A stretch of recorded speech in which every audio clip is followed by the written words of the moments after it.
And now, from beyond our dimension, this is the JeffMara podcast.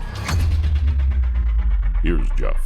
My guest is Julie Levine, who experienced a shared death experience in 1990 as a result of an auto accident, which furthered her passion to make a difference in the world. Julie, thank you for joining me today and welcome. Thank you, Jeff, and thanks for having me today. Julie, we're excited to have you today. And if you don't mind, let's start on the day of the auto accident and go from there. Yep, you bet, Jeff. Okay. Well, that would be March 12th, 1990, a day that is inextricably stuck in my brain and my heart and my soul forever. I was working for the Bronx Borough President, Fernando Ferrer, as Director of Health and Human Services, and he went and he sent a number of his senior staff to a meeting in Albany, the capital. And my only friend in the job, I just started this job, who was a policy wonk, a little bit younger than me and liked to pick my brain, asked if she could drive up with me. She had a boyfriend up in Albany and she wanted to stay. And so she took out the fleet car, which is like a government car, picked me up. And the plan was that I would drive it home. So Albany is about 4 hours away from the city. And we had gone about halfway. We were on the New York Thruway at the Kingston exit, just past it. It was raining and it was overcast and not the best driving conditions. And then suddenly I saw, and I do believe that Robin saw as well, a huge 18-wheel truck backing up what appeared to be right into us and into the slow lane where we were driving. I was it's like that feeling that you have that you're going to be hit. I may have screamed something, I feel to this day a little bit guilty about. But either way, the next thing that I remember is her swerving the car in an effort to avoid being hit by the truck. And because of the wet conditions on the road, the car, which was a little Dodge Aries, not a great car, spun around and hit on her side. Well, it killed her instantly. She died it broke her neck. And what I remember is first a feeling of fear, screaming, pain, and then this feeling that Robin had gone. Then there was a period of time, probably about 8 minutes, before the ambulance got to us. It was pretty quick. It might have been even sooner because we were right by the Kingston exit and there was a community hospital in Kingston. And the driver that we hit us, however you want to look at that, called in. He had been backing up on the New York Thruway. He missed his exit. He lived in Kingston, and it costs a lot of money for tolls on that thruway, and they're about 20 miles apart, the exits. So for a truck to do that, it would have been very expensive. He didn't want to do it, or maybe he was in a hurry. I don't know. So anyway, it killed my friend and colleague. Then there was this period of 8 minutes or 6 or whatever it was before the ambulance got there. And during that time, I found myself with Robin. We were in I'm going to call it a cave tunnel. It was a cave because it had moss, it had rocks, and it felt like a tunnel because you could see the light coming in from both sides.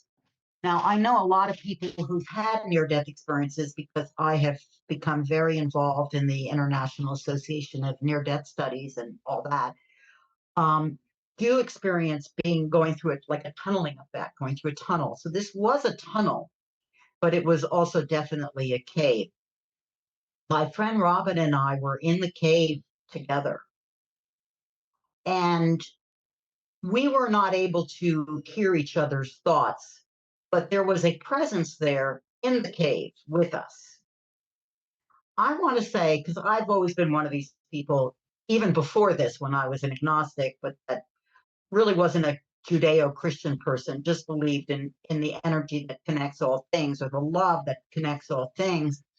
But I'll say that the spirit, if you will, that the guide that was there with us in the tunnel cave almost looked like a larger white man, kind of like a Jesus figure as depicted by many Christians. That having been said, all I know is that he was very ethereal, it was like shadowy. He was shadowy. And I felt an immediate peace with him and immediate trust. I suspect Robin did too. And he was communicating with us, I'm going to say telepathically. Sometimes it's hard to find the right word to describe an experience that's just so alive in me and doesn't quite have words in our realm to describe. But he was communicating with us telepathically and sharing with us that we were going to have an experience like nothing that we had ever had before, that it was going to be extraordinarily beautiful and peaceful and love filled. And we were going to go to a place very high up, very far away. Nothing in our life experience would prepare us for this. And that we were going to be very happy there. And that one of us was going to have to come down. That only one of us had the strength to make that trip. I believe that was the memory there. This is quite enough. This was in 1990, but to my best recollection, that only one of us was going to have the strength to make that trip, and it was going to be very, very painful. Well, I immediately, in my heart, I was like, I want to live. I knew it meant living, and I wanted it. And then I felt really bad. What made me more deserving than my friend? She was younger than me. She was full of life. She was like flamboyant redhead. She was half Irish and half Jewish. She had just come back from a pub tour where she rediscovered her Irish roots, and she really cared about the children and the youth and all the people, and just wanted to learn to be. She just was like an extraordinary human being. And so I was like, what makes me more deserving than her? It's kind of ironic, because if I had been given the chance to make a choice once we were in the light, I would never have chosen to come down. And I'll go into that a little bit more later, but I didn't know. I also didn't know what Robin was choosing. But I loved her dearly. And I knew her less than a year by that time. I just started the job, but we had really bonded, and I felt really bad, and then it became really irrelevant, because then we found ourselves lifted. I don't know if the cave tunnel kind of changed angles, but we were catapulted up like a vacuum, like suction. We were catapulted up. And then at that point, I had no body, no memory of life, and no pain. We all have pain in our life, physical pain, emotional pain. It was all gone, completely gone. And there was no time. I couldn't tell you how long I was there. I don't know if it literally was the 6 or 8 minutes before the EMT got there and was able to resuscitate me, because I remained in a coma, but he got me breathing again. Or if it was longer, they spent 9 hours operating on me. And so maybe it was even continued. I have no idea. It felt like it was forever and no time at all, because it was timeless. Anyway, we were then in the light. Everything was part of everything. It was a complete, blissful, womb-like nirvana kind of experience, soft light, air, perfect temperature, water, everything flowing through, between, around. Total peace, total love. You wouldn't want to ever be anywhere else. It's what I think we all are aspiring to be in. The only distinct presence that I was aware of there, I didn't see a bunch of people who had died or my grandmother or any of that, as some people do, was that the energy that had been my friend Robin and the energy that had been me were very much connected. I felt a swirl of energy connecting us up there in the light. And I felt Robin's peace, total peace, total love. Now, I'm extremely grateful that I had that experience because it's very hard when you come back down and when someone dies, as sure you know, both in terms of feeling guilty and the loss of your friend and everything else. But it really helped to have that memory of her in the light. And it also helped when I talked to her mother, who was completely devastated. And I was, of course, the last person who had ever seen her, to know that that was my memory. And I didn't believe in any of this stuff before it happened to me. But this is realer than life itself. At any rate, I was there, as I mentioned, I don't know how long. So was Robin. And then the next thing I know, I'm in horrible pain. There is light that feels like it's burning me. I can't move. And I'm looking up at what appears to be an alien. He had three eyes and they were all moving. And I didn't know where I was. I didn't know how I got there, but I knew I wanted out. And I actually knew that I had been in the light and I wanted to be back in the light. I wanted so bad. But of course, I couldn't. Now, it turns out that the alien was a doctor. It was the oral surgeon that had operated on me. And I had a fourth nerve paralysis, which caused a vertical and horizontal diplopia of double vision in both eyes. And they didn't work together. So I really couldn't see right. I couldn't move because I had a cracked hip and they had me in traction. I barely could talk because my jaw was wired. There were metal in it, and they had done a complete reconstruct of my jaw, which had broken. And I didn't want to be there. And I kept asking for Robin because I wanted to get confirmation of the experience that I'd had. I was trying to fit the pieces together and they didn't make any sense. And I said, where's Robin? Where's Robin? And I was told things like, oh, we don't know. Maybe she's in another hospital, or, when I pressed, or, this kind of thing, or, we can look into that for you. Or, well, it turns out, of course, they knew Robin had died, but I was at a critical condition, but I was still in serious condition, and they felt that it would be emotionally jolting to me. What they didn't understand, what they failed to understand, and what they never have understood since is that people who have these kinds of experiences must know we need to pull the pieces together, and not sharing that with me was not helpful at all. It was very, very upsetting and troubling. Well, two things happened during that period in the hospital. One was that my mother hired a private nurse because I was in a private room and there was not a lot of staffing, and I was in quite a bit of pain and I couldn't move, of course. So I needed a lot of help. So she hired a night nurse. And the nurse she hired, her name was Joan Perpetua, which was a Spanish name. And Perpetua is it's like a word for eternity, which I thought was kind of interesting. And she was very warm and very empathetic. And she immediately said to me, Julie, what's going to brush my hair and make me feel at peace, and tell me, what was your experience? Is there anything you want to talk to about it with me? So I found myself sharing the experience that I had had.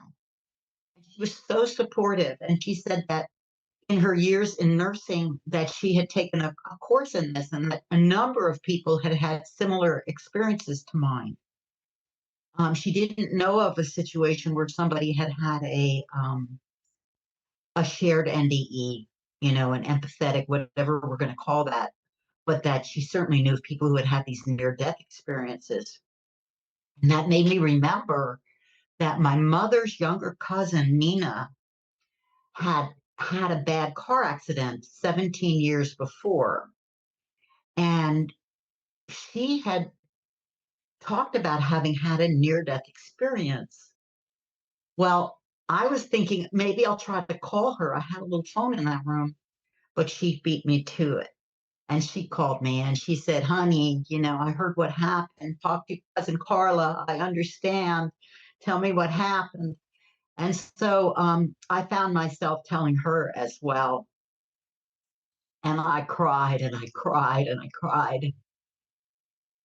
She was so supportive. And one of the things she said that really stood out was the experience you had was realer than life itself, and it will never go away. And don't allow anyone to minimize it because we're in this society, people are so uncomfortable with the notion of death. And a part of it is that fear of going into a dark hole or whatever it is that they're going to want me to get over it and move on with my life and not think about it anymore. But that was impossible, nor would it be a choice that I would make because it had changed me forever. And those changes were, manifested over time, but they were very significant. And it's not an experience I wanted to go away, and nobody could make that happen for me. So I chose instead to devote the rest of my life to living as close to the light as I could. I already was a person committed to economic and social justice, to caring about the world and humanity, to working to stop wars and work for peace. But there was a lot of ego in that mix and everything else. And after this, it was just like it was a heart connection. And I just needed to stay as close to that as possible and live my life in a way that could help others to get through. So that was my experience. I'm still changing from it all these years later, and yeah, that was it.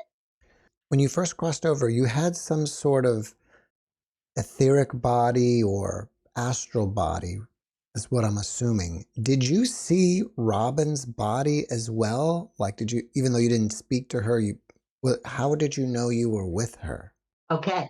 So in the cave tunnel, I could see her. Okay. Okay. We were both a little shadowy already, She had died. I Mhm. guess I had coded too, but then once we were in the light, I didn't see anything. There was no vision. It just was pure sensation. But what I saw or felt was just a huge energy stream.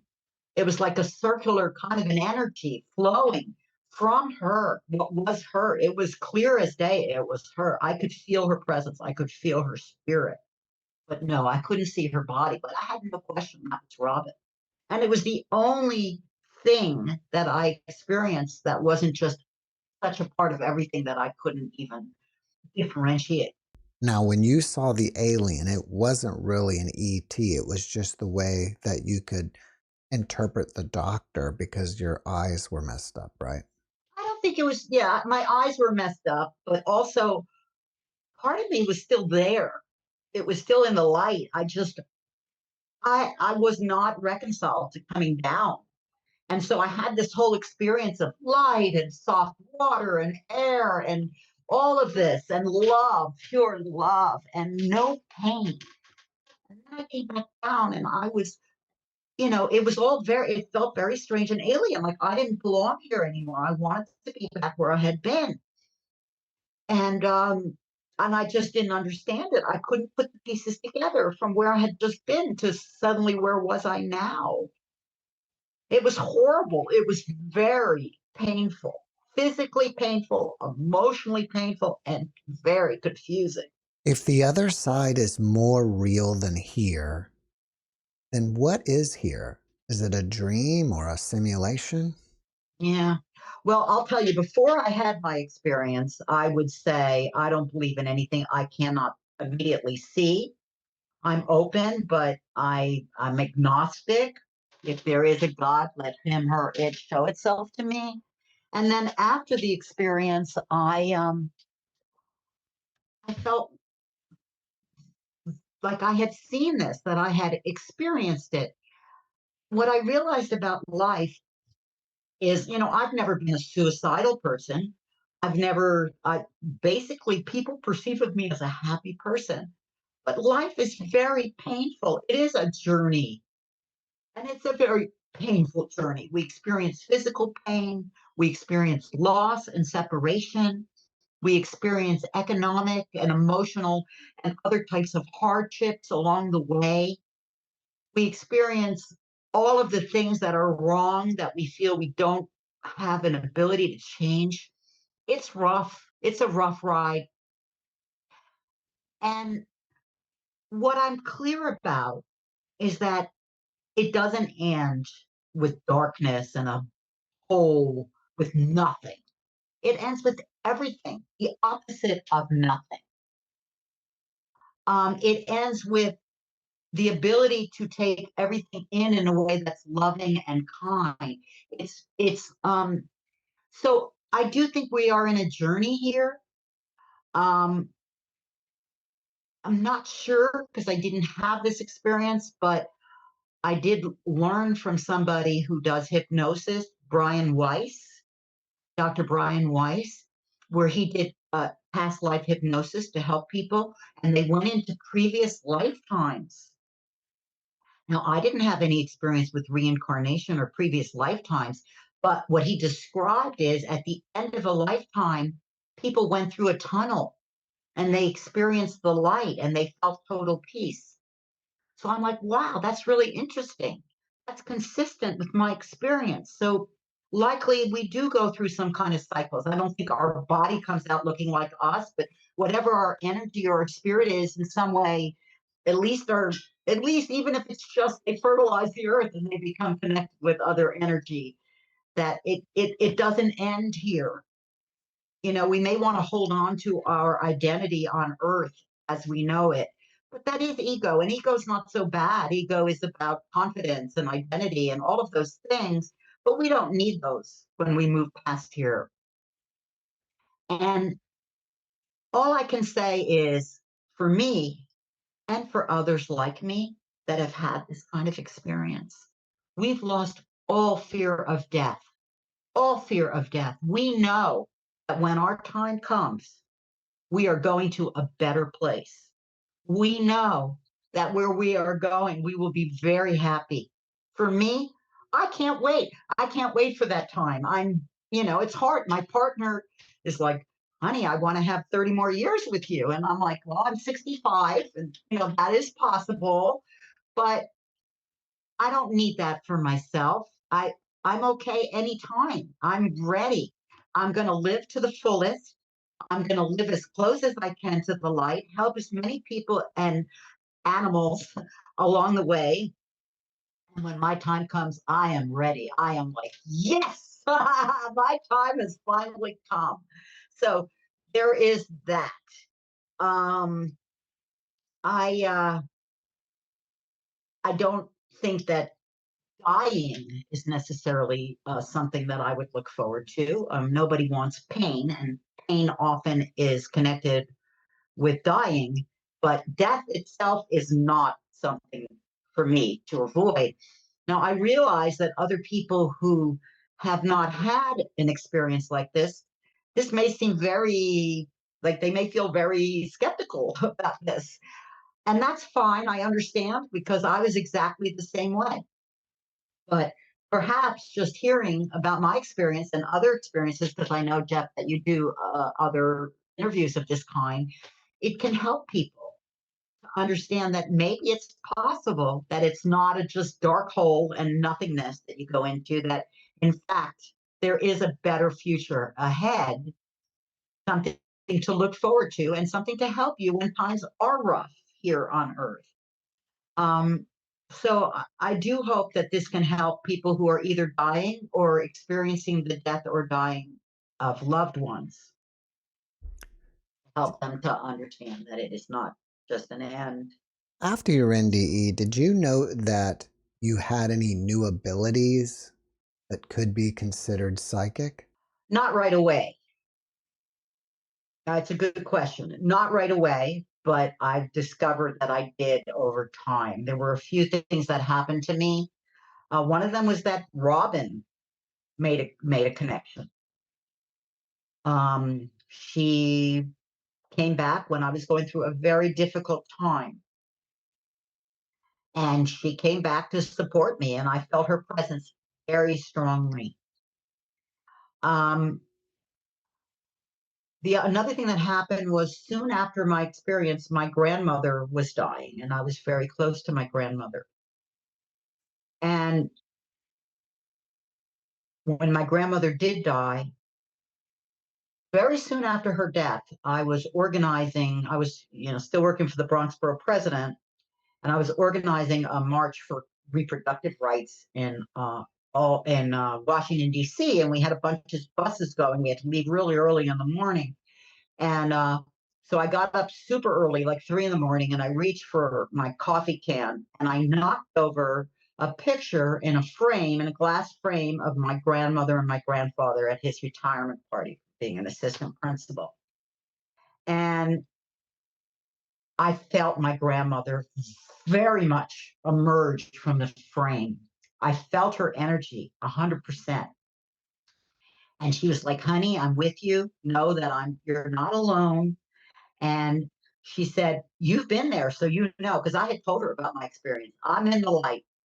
And just know that I'm here for you and I love you very much. Oh my God, I cried and I cried because I loved my grandmother so much. And just to feel her presence again, it felt so real. I had no question in my mind that it was her. So things like that have, brought me more in touch with my psychic nature.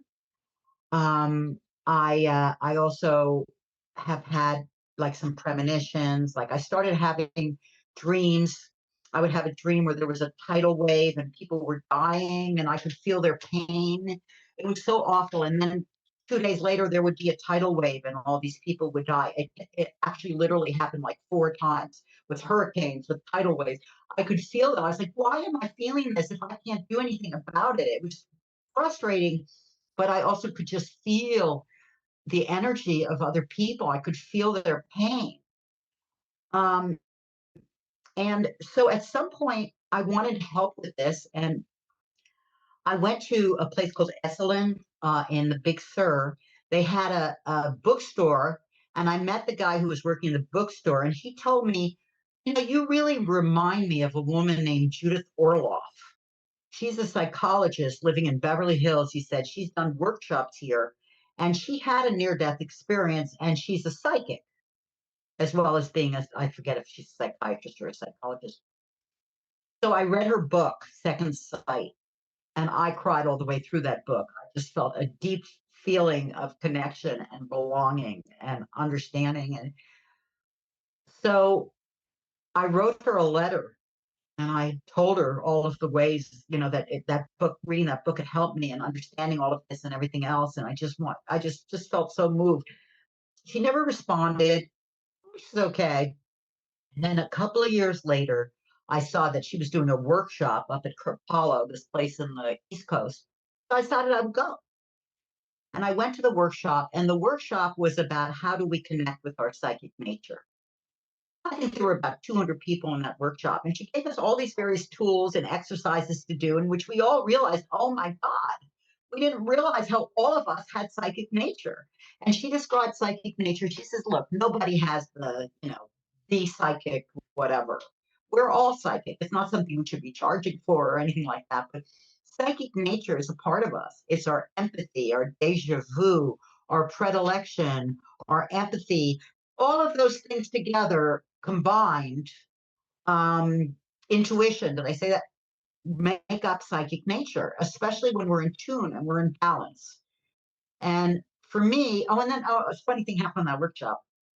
Suddenly she stopped and she looked right at me and she says, I know you. Thank you. Thank you so much. I know you. I feel you. Out of the 200 people, she just said that to me. And I felt like that letter that she hadn't written back, she was responding to that. But either way, it has helped me a lot. And it has helped me a lot to identify, the charlatans who call themselves psychics and charge you money versus the rest of us that are struggling to find our way and I learned to seek balance in nature. I mean, I'd grown up with my father as a hiker, which really helped, but he was the type who was always walking and let's stop at the next hill and can't drink water until you get there. But what I learned was if I were to go to nature and be silent and stop trying to do anything and just be, that it would allow more clarity and more ability for those connections to emerge. So ever since then, I've been using that as a way to connect with that when I'm feeling lost. Oh, Do, the other thing that happens is, this has happened to a few other people as well, is that when I'm under light bulbs, they do tend to go out. And I have that energetic connection with electricity, and I'm super sensitive to it. I can no longer be near anything high voltage, and I can't handle wireless electricity all. At all. Now, I don't believe any of this is good for us. There are literally thousands of studies showing harm. I really think the telecom industry is minimizing the harm the same way big tobacco did in an effort to roll this stuff out all over us. They're electrifying our planet and they're killing the animals and the people. Slow death, but not a good one. But that happened without, that's my that's my pitch, if you will. But the reality is that it's got so bad that I couldn't sleep and I was puking and I was feeling shaking underneath me at night. I had to move away from Los Angeles County completely. And I had to move into the woods. And now I just hope and pray they don't pull this infrastructure out over here either. So yeah, that's my story. if you had a friend that was grieving over the loss of a loved one, what kind of advice would you give? I've been in this situation, as you can probably imagine, many, many times, including I've been brought in when my dear friend's mother was dying and things like that. And basically, what I tell people is I share my experience. I tell them that for what it's worth, I do not believe that they are going to a darkness or anything emptiness, that they will be in a loving place, that it is actually something to the extent that they're able to welcome, to be open to, that in no way will take away the pain of their loved ones, because so much of this is the grief that we feel for the loss of people. And even though I truly believe that we can communicate across realms, it's not the same thing as having an everyday companion in your life. You will lose that, your activity partner, if you will, but you still will be able to feel that person. And I also urge them, if they're dealing with someone else's dying, to remember to go into nature, to be connected, to feel the love that connects us all. I also ask them if they've ever had any kind of experience, because it's a way to pull it out. I was asked, because I joined the Speakers Bureau at the International Association of Near Death Studies. I started a local support group for people who had had experiences, and I got a call from a lady who ironically was leading a support group in Kingston, New York, which is where I'd had my accident. And she asked me would I come speak. And when I went there, it turned out there were 50 people there. They were from all over 3 counties that they came, and they had all lost their children, which was just an unbelievable, painful thing that I didn't even have the tools. I couldn't imagine what that pain was.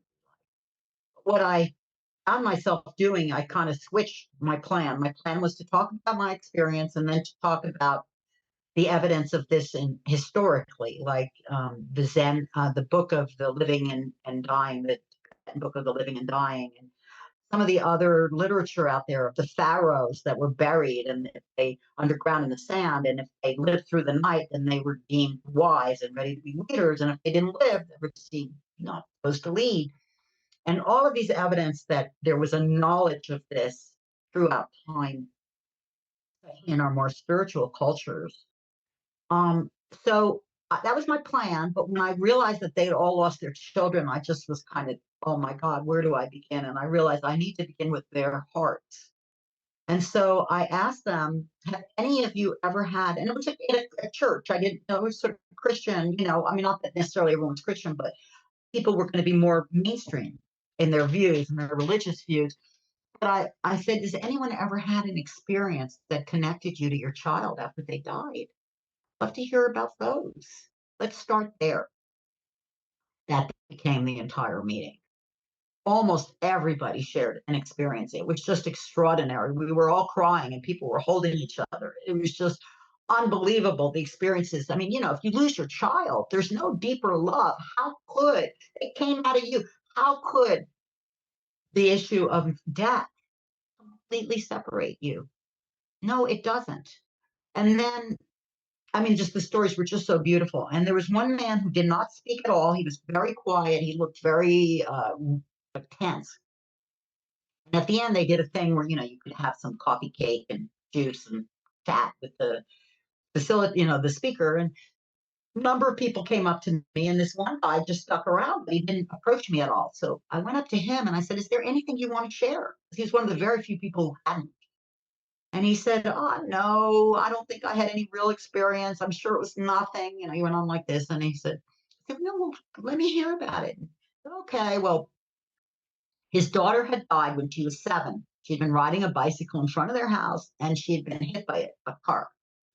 His wife and him soon afterwards separated and got divorced. But they stayed friends. And 3 years later, he was up on the window doing some work for her outside the window of the house on the second floor where he had lived with his daughter and wife. And suddenly he felt like something brush against him, and he turned, and it was a triathlon of geese. And but one of them came that close that literally, like, he felt it. And but like they wanted him to know. And they were heading toward a rainbow that was encircling the sun. And he had said that his daughter, all of her pictures, her trademark, were rainbows and geese, wild geese. And when this happened, he started to sob, and he came off the ladder, and I know that was her. And he told his ex-wife, and she said, get over it. Get over it. She died, dude. Get over it.